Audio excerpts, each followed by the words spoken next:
Hi friends, നിങ്ങൾ എപ്പോഴെങ്കിലും ചിന്തിച്ചിട്ടുണ്ടോ എന്തുകൊണ്ടാണ് ഞാൻ ഇംഗ്ലീഷ് സംസാരിക്കുമ്പോൾ പകുതിക്ക് വെച്ച് സ്റ്റക്കായി പോകുന്നതെന്ന്? അതിൻ്റെ ഒരു റീസൺ നിങ്ങൾക്ക് മതിയാവോളം വാക്കുകൾ അറിയാത്തതാണ്. നമുക്ക് മതിയാവോളം വാക്കുകൾ അറിയുകയാണെങ്കിൽ തന്നെ ഒരുവിധം സിറ്റുവേഷൻസ് ഒക്കെ നമുക്ക് നന്നായിട്ട് ഹാൻഡിൽ ചെയ്യാനായിട്ട് പറ്റും. വാക്കുകൾ പഠിക്കുമ്പോൾ എപ്പോഴും സിറ്റുവേഷൻ ബേസ്ഡായി പഠിക്കുന്നതാണ് നല്ലത്. എൻ്റെ വീഡിയോസിലൂടെ ഞാൻ സിറ്റുവേഷൻ ബേസ്ഡ് ആയിട്ടാണ് വൊക്കാബുലറികൾ പ്രസൻറ്റ് ചെയ്യുന്നത്. അപ്പോൾ ഇന്നത്തെ ഈ വീഡിയോയിൽ മഴയുമായി ബന്ധപ്പെട്ട് മഴക്കാലവുമായി ബന്ധപ്പെട്ട് കുറച്ച് വാക്കുകളാണ് നമ്മൾ പഠിക്കാൻ പോകുന്നത്. അപ്പോൾ നമുക്ക് തുടങ്ങാം. ഞാൻ ആദ്യം മലയാളത്തിൽ സെൻറ്റൻസുകൾ സ്ക്രീനിൽ എഴുതി കാണിക്കും. നിങ്ങളത് ഇംഗ്ലീഷിലോട്ട് മാറ്റാൻ ശ്രമിക്കണം. അതിനുശേഷം ഞാൻ ഇംഗ്ലീഷിലോട്ട് അത് മാറ്റും. ഞങ്ങൾ പെട്ടെന്നുള്ള ശക്തമായ മഴയിൽ പെട്ടുപോയി.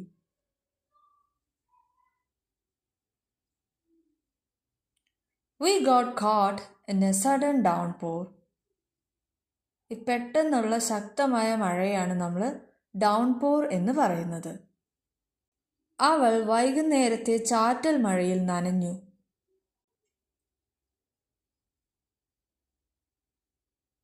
She got wet in the evening drizzle. ഈ ചാറ്റൽ മഴയാണ് നമ്മൾ ഡ്രിസിൽ എന്ന് പറയുന്നത്. ആകാശം മേഘം മൂടിയിരിക്കുന്നു.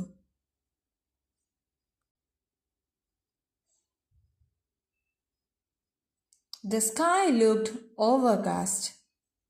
ഈ ആകാശം ഇരുണ്ട് മൂടിയിരിക്കുന്നതിനാണ് നമ്മൾ ഓവർകാസ്റ്റ് എന്ന് പറയുന്നത്. ഞങ്ങൾ മുഴുവനായി നനഞ്ഞു.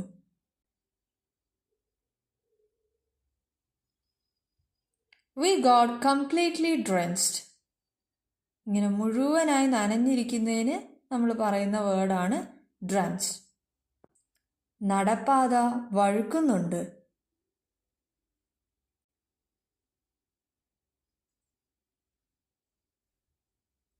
The pavement is slippery. ഈ വഴുക്കുന്നതിന് ഇംഗ്ലീഷിൽ പറയുന്നതാണ് സ്ലിപ്പറി എന്ന്. മഴ കാരണം വെള്ളപ്പൊക്കമുണ്ടായി.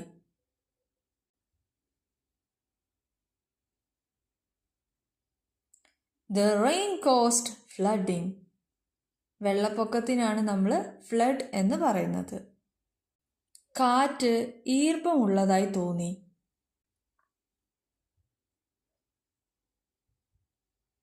The air feels humid.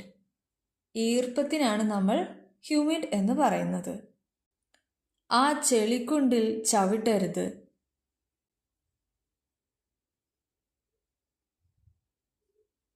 Don't step in that puddle. ഈ പഡിൽ എന്ന് പറയുന്നത് ചിത്രത്തിൽ കാണുന്ന പോലെ മഴ പെയ്ത് കഴിയുമ്പോൾ ചെറിയ ചെറിയ കുഴികളിലൊക്കെ വെള്ളം നിറഞ്ഞു നിൽക്കുന്നതായിട്ട് കാണാൻ പറ്റും. അതിനെയാണ് നമ്മൾ പഡിൽ എന്ന് പറയുന്നത്. സ്ട്രീറ്റുകളിലെല്ലാം വെള്ളം കെട്ടിയിരിക്കുകയാണ്.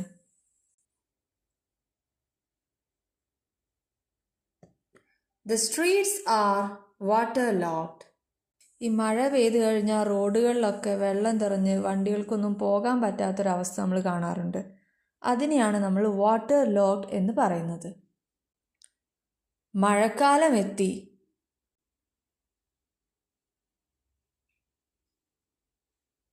The monsoon has arrived. എൻ്റെ ഷൂസുകൾ നനഞ്ഞു കുതിർന്നു.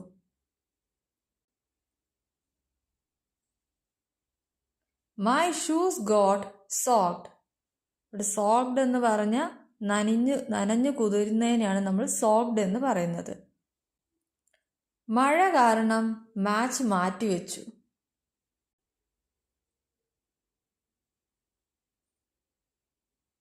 The match is postponed due to the rain.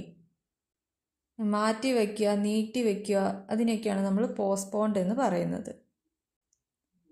Roof ചോരാൻ തുടങ്ങി.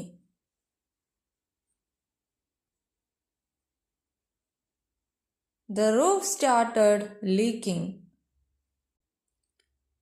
മഴ പെയ്തപ്പോൾ ഞങ്ങൾ ഒരു കടയിൽ കയറി നിന്നു.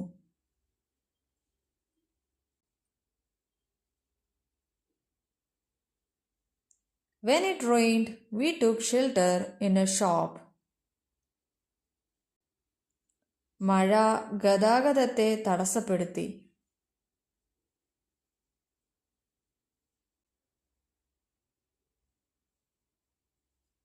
The rain disrupted traffic. ഈ തടസ്സപ്പെടുത്തുന്നതിനൊക്കെയാണ് നമ്മൾ ഡിസ്റപ്റ്റ് എന്നൊക്കെ പറയുന്നത്. മഴയുടെ ചെറു ചെറു ശബ്ദം കേൾക്കൂ. Listen to the pitter patter of the rain. ഈ മഴ വീഴുമ്പോൾ ഉണ്ടാവുന്ന ആ ഒരു ശബ്ദത്തിനെയാണ് നമ്മളിവിടെ പിറ്റർ പാറ്റർ എന്ന് പറയുന്നത്. ഇളം കാറ്റ് തണുപ്പുള്ളതായി തോന്നുന്നു.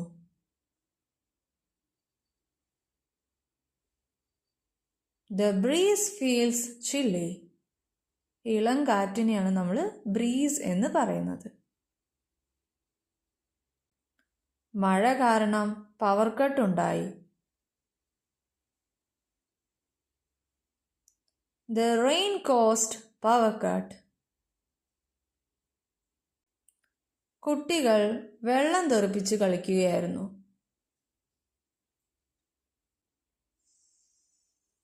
The kids were splashing water.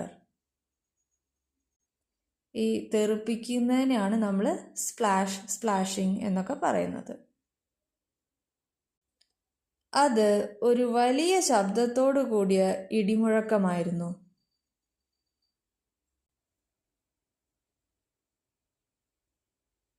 That was a loud thunderclap. ഈ ഇടി വെട്ടുമ്പോഴുള്ള ശക്തമായിട്ടുള്ള ഒരു ശബ്ദത്തിനെയാണ് നമ്മൾ തണ്ടർ ക്ലാപ്പ് എന്ന് പറയുന്നത്. പുഴകൾ നിറഞ്ഞൊഴുകുന്നു. The rivers are overflowing. ഈ നിറഞ്ഞൊഴുകുന്നതിനാണ് നമ്മൾ ഓവർഫ്ലോയിങ് എന്ന് പറയുന്നത്. Flight ക്യാൻസലായി.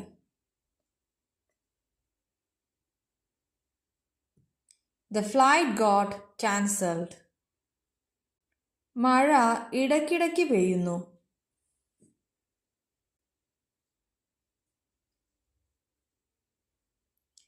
It is raining intermittently.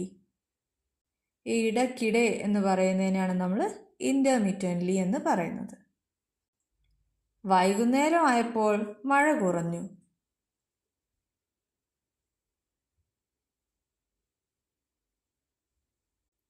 The rain subsided in the evening. മഴത്തുള്ളികൾ ജനലിന്മേൽ ഒഴുകിയിറങ്ങി.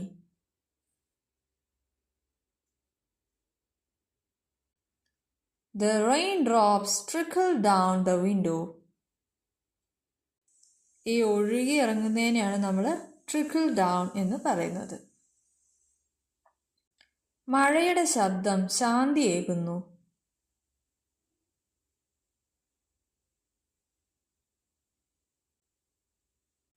The sound of rain is soothing. ശാന്തമായ എന്നുള്ള അർത്ഥത്തിലാണ് നമ്മൾ soothing എന്ന് പറയുന്നത്. രാത്രി മുഴുവനും മഴ പെയ്തു. The rain poured all night. മഴ തോട്ടത്തിന് പുതുജീവൻ നൽകി. The rain revived the garden. ഉച്ച കഴിഞ്ഞ് മഴ ശക്തമായി.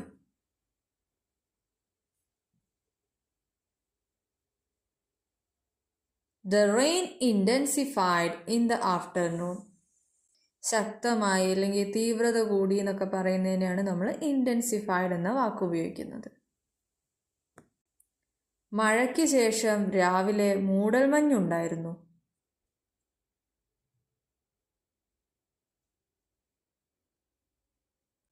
The morning was misty after rain. പിന്നെ മൂടൽമഞ്ഞിനാണ് നമ്മൾ മിസ്റ്റ് എന്ന് പറയുന്നത്. ഇതുപോലെ സെൻറ്റൻസുകൾ പ്രാക്ടീസ് ചെയ്ത് പഠിക്കാനും വൊക്കാബുലറി ഇംപ്രൂവ് ചെയ്യാനും ഈ ചാനൽ സബ്സ്ക്രൈബ് ചെയ്യൂ.